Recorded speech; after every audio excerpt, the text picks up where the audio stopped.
Hello VC, this time I'm making a video about the rating of Kiss solo albums, and originally I decided to include only the albums by 4 original members, but since I only have a couple of solo albums outside of those, I decided to include those.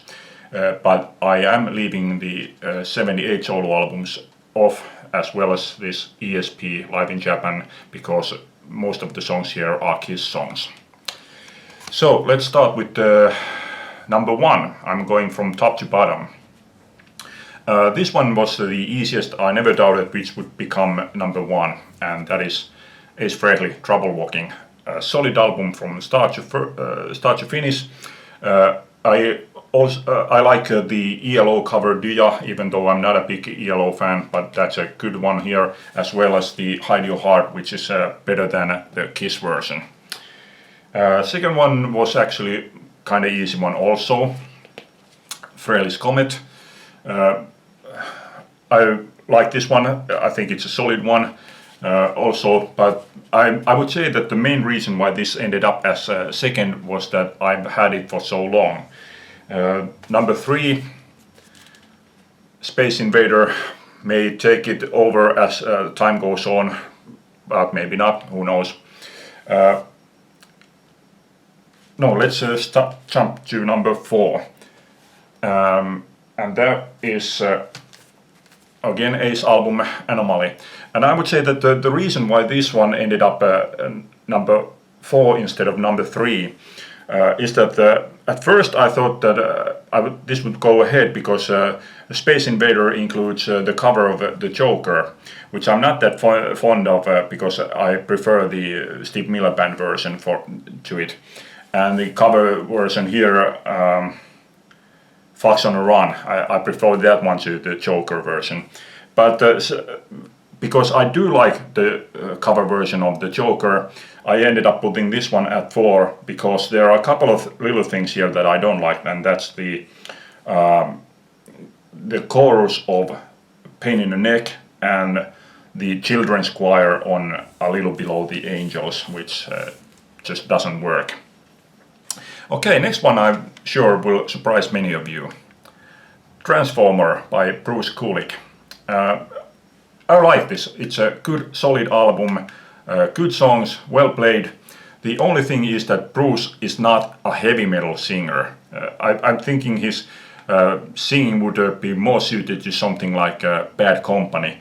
But as songs, I like this. It's really good, solid album. Okay, next one may be a surprise again. Peter Criss, Out of Control. I really feel that this is an excellent companion piece to his 78 solo album. If you like the 78 solo album, you like this one too. Really good album, and I like the fact that Peter has been writing all of these songs except for the Rascals cover, You Better Run. Yeah, good one. Good job, Peter. And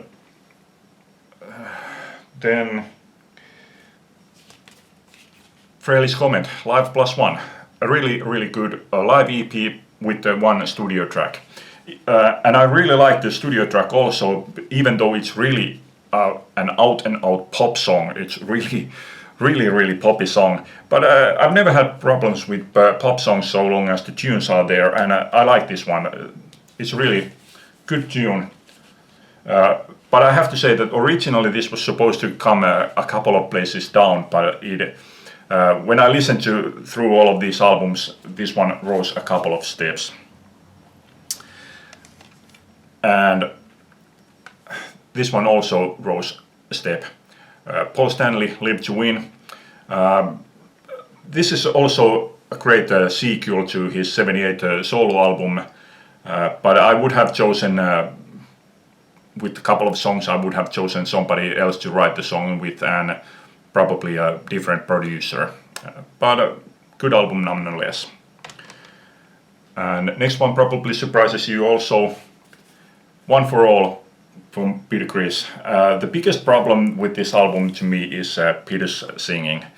The first song, One for All, is like shows where it goes. I mean, he really can't keep a tune. His singing is really at fault here. Most of the songs here I really do like. It's a good like late evening album. This one has got nothing whatsoever to do with heavy metal. But I like most of the tunes here, like Last Night and What a Difference a Day Makes, which is an old jazz classic. I like most of the songs, but a couple of songs here really aren't that good. And honestly, a couple of the lyrics here are really corny. But mostly I do like that one. Next, Gene Simmons, Asshole. To me, this is far better than what its reputation is. I would say that with Paul, he's just repeating Kiss songs. All of the songs here could as well be Kiss songs. But just like with the 78 albums, I think Gene's albums is most interesting in a sense that he doesn't follow the rule. It just goes where his feeling takes him. So the songs here are really like all over the place. It's going this way, that way, that way. It's just all over the place. It's really a mess. But in my opinion, this is interesting in the sense that this is what you should do with the solo albums. Do stuff that you can't do with your main band. Unlike Paul, who just repeats Kiss songs here, Gene is going all over the place. It's a mess, but it's the kind of mess that I do like. And next, Chris, Cat Number One. With this one, I have to say that the best thing about this is the playing. It's really good, solid rock album, hard rock album. It's really well played, really solid hard rock album. But all of the songs here are not that good. Some of the songs are good, some of them not so much. And there's a cover of Beth, which is sufficiently different to the original Kiss version that you really don't need to make that much of a comparison with them. But was it really necessary to make a Beth cover? I don't think so. Yeah, best thing about this is the playing. It's a good, solid hard rock album playing wise, but song quality is a bit here and there. Okay, next one was, at the time when it was released, a huge disappointment to me. Frehley's Comet, Second Sighting. Yeah, when this was released, I didn't like any of the songs here. These days I like it more. There are a couple of good tracks. Insane especially is a good one. But most of them are like, yeah, okay. And some of them are really bad. The biggest problem with me on this album is that most of the songs are written by Todd Howarth, and he's not to me at least, he's not a heavy metal guy. He is an AOR guy, and that's what his songwriting is, that's what his singing is. And I really don't like him when he tries to go like really high. He just can't do it. So yeah, really not a good album. So the next one, Vinnie Vincent Invasion, All Systems Go. I started with this one. I mean, I bought this before the first album because I knew that there would be a new vocalist, Mark Slaughter, who later went on to become famous with his own band, Slaughter. Some of the songs here shows promise that they are okay. Some of the songs, I would say that some of the songs are, well, not great, but let's say better than okay. And Vinnie's guitar playing is more contained. He doesn't play all over the place. But really, none of the songs here are great. It's an okay album, and I was pleasantly surprised but when I bought this, but honestly, my expectations for this one was really, really low. So it was better than what I expected, but it's not a good one. So the next one, Vinnie Vincent Invasion.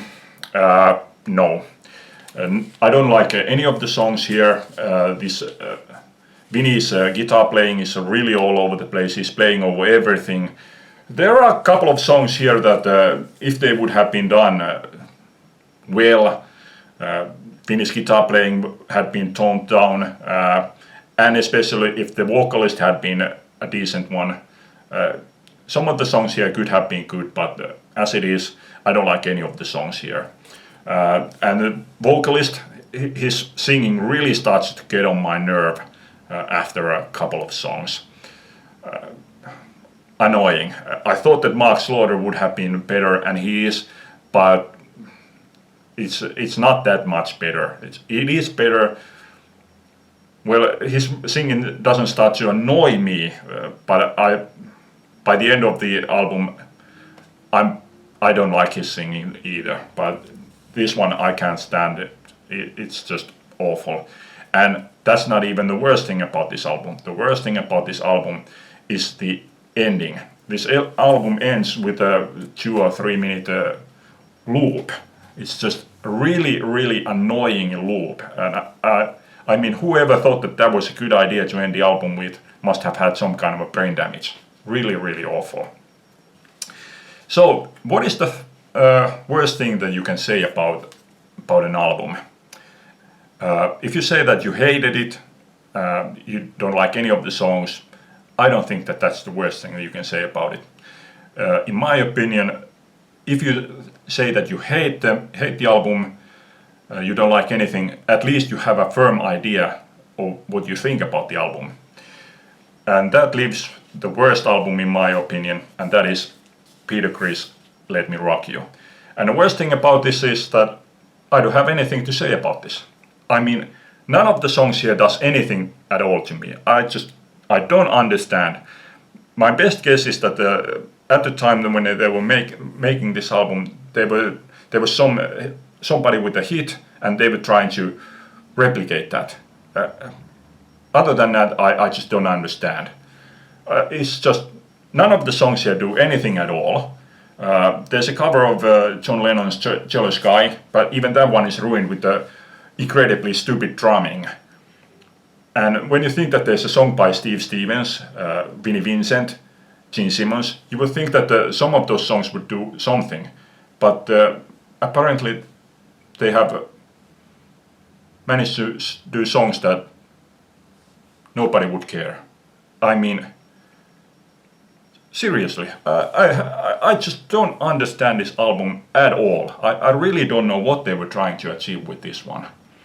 The most interesting thing about this album is that some of the countries used this as a front cover, some used this as a front cover, and at least in Mexico they used a picture of a city street at night.